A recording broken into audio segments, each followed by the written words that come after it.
प्राचीन समय की बात है। उस समय कौशल जनपद पर राजा प्रसेनजीत का अधिकार था। सुदत्त प्रसेनजीत का श्रेष्ठी था, क्योंकि वह गरीबों को बहुत दान देता था, इसलिए उसका नाम अनाथपिंडक पड़ गया था। जिस समय भगवान बुद्ध राजगृह में ठहरे हुए थे, उस समय अनाथपिंडक किसी निजी काम से राजगृह गया। वह राजगृह में अपने श्रेष्ठी के यहाँ ठहरा हुआ था, जिसकी बहन से उसका विवाह हुआ था।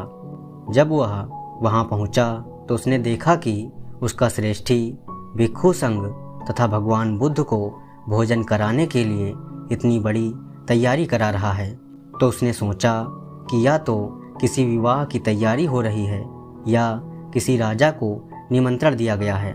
जब उसे सही बात की जानकारी हुई तो वह भगवान बुद्ध के दर्शन के लिए अत्यंत उत्सुक हो गया।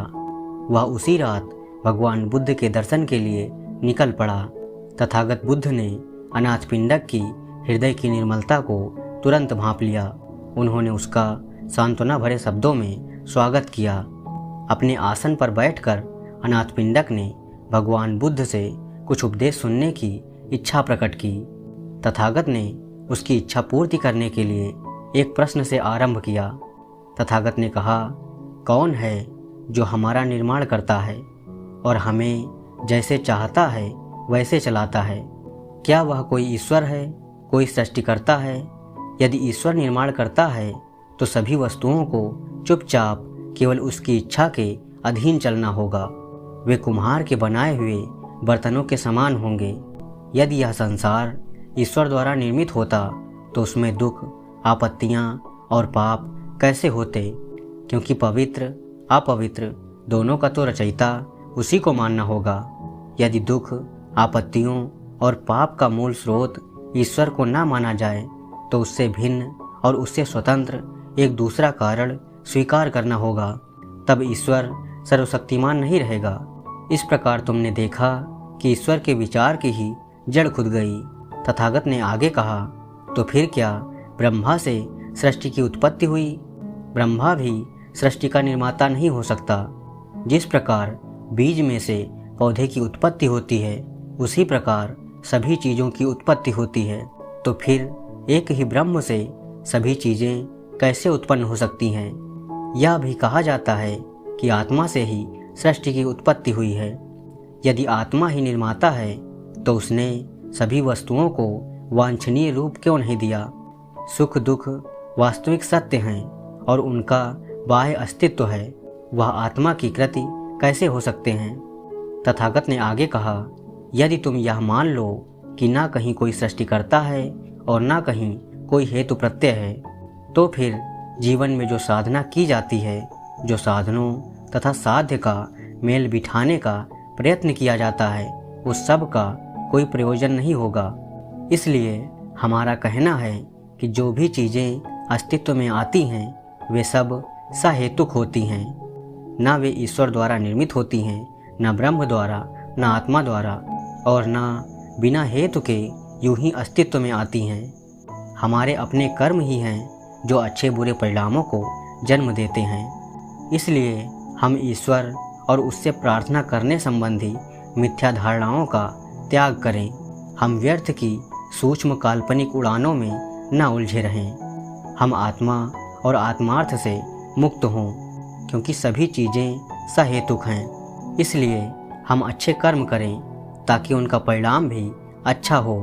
अनाथपिंडक ने कहा, तथागत के वचनों का सत्य मैं हृदयंगम कर रहा हूँ। मैं अपने अज्ञान को और भी अधिक दूर करना चाहता हूँ। जो कुछ भी मैं निवेदन करना चाहता हूँ उसे सुनकर तथागत मुझे मेरे कर्तव्य का आदेश दें। अनाथपिंडक ने आगे कहा, मुझे बहुत काम रहता है और क्योंकि मैंने बहुत सारा धन इकट्ठा कर रखा है, इसलिए मुझे बहुत सी बातों का ध्यान रखना पड़ता है। फिर भी मैं अपने कार्य को आनंदपूर्वक करता हूँ और बिना किसी प्रमाद के उसमें लगा रहता हूँ। मेरे बहुत से नौकर चाकर हैं और उन सब की जीविका मेरे ही व्यापार की सफलता पर निर्भर करती है। मैंने सुना है कि आपके शिष्य प्रव्रज्या के सुखों के गुण गाते हैं और गृहस्थ जीवन की निंदा करते हैं। वे कहते हैं कि तथागत ने अपने राज्य और परंपरागत ऐश्वर्य का त्याग कर दिया और धम्म का पथ प्राप्त किया है। इस प्रकार उन्होंने सारे संसार को निर्वाण का रास्ता दिखाया है। अनाथपिंडक ने कहा, जो उचित हो मैं वही करना चाहता हूँ और मेरी उत्कृष्ट अभिलाषा है कि अपने मानव बंधुओं की कुछ सेवा कर सकूँ। मैं जानना चाहता हूँ कि मेरे लिए क्या उचित है। क्या मैं अपनी संपत्ति, अपने घर और अपने कारोबार का त्याग कर दूं और आपकी तरह ही धम्म जीवन का सुख प्राप्त करने के लिए घर से बेघर हो जाऊं? तथागत ने उत्तर दिया, धम्म जीवन का सुख हर उस व्यक्ति के लिए है जो आर्य अष्टांगिक मार्ग का पालन करता है। जो धन से चिपका हुआ है उसके लिए यही अच्छा है कि धन की आसक्ति से अपने हृदय को विषाक्त बनाने के बजाय धन का त्याग कर दे। लेकिन जिसकी धन में आसक्ति नहीं है और उसके पास धन है तथा वह उसका उचित उपयोग करता है, ऐसा व्यक्ति अपने मानव बंधुओं के लिए एक वरदान है। बुद्ध ने आगे कहा, मैं तुम्हें कहता हूँ कि तुम गृहस्थ ही बने रहो, अपने कारोबार में अप्रमाद पूर्वक लगे रहो। आदमी का जीवन, ऐश्वर्य और अधिकार उसे अपना दास नहीं बनाते, किंतु जीवन, ऐश्वर्य और अधिकार के प्रति जो आदमी की आसक्ति है वह उसे अपना दास बना लेते हैं। जो व्यक्ति इसलिए संसार का त्याग करता है कि भिक्षु बनकर वह आराम वाली जिंदगी व्यतीत करेगा, इससे उसे कुछ लाभ नहीं होगा, क्योंकि आलस्य का जीवन घृणित जीवन है। जब तक अंतःप्रेरणा न हो तब तक तथागत का धम्म किसी को भी प्रव्रजित होने व संसार का त्याग करने के लिए नहीं कहता। बुद्ध का धम्म हर आदमी से यही मांग करता है कि वह आत्मदृष्टि से मुक्त हो, उसका हृदय शुद्ध हो और वह श्रेष्ठ जीवन व्यतीत करे। और आदमी चाहे जो करे, चाहे वह शिल्पी रहे, चाहे व्यापार करे, चाहे नौकरी करे अथवा संसार का त्याग कर ध्यान भावना में लीन हो जाए, उसे अपना कार्य पूरे दिल से करना चाहिए। उसे परिश्रमी और उत्साही होना चाहिए। और यदि वह कमल की तरह जो पानी में रहता हुआ भी पानी से अछूता रहता है, जीवन संघर्ष में लगे रहने पर भी वह अपने मन में ईर्ष्या और घृणा को जगह नहीं देता, यदि वह संसार में रहते हुए भी स्वार्थ भरा नहीं बल्कि परामर्श भरा जीवन व्यतीत करता है, तो इसमें कोई संदेह नहीं है कि उसका मन आनंद, शांति और सुख से भर जाएगा। अनाथपिंडक को लगा कि यह सत्य का धम्म है, सरलता का धम्म है और प्रज्ञा का धम्म है। उसकी तथागत के धम्म में प्रगाढ़ आस्था हो गई।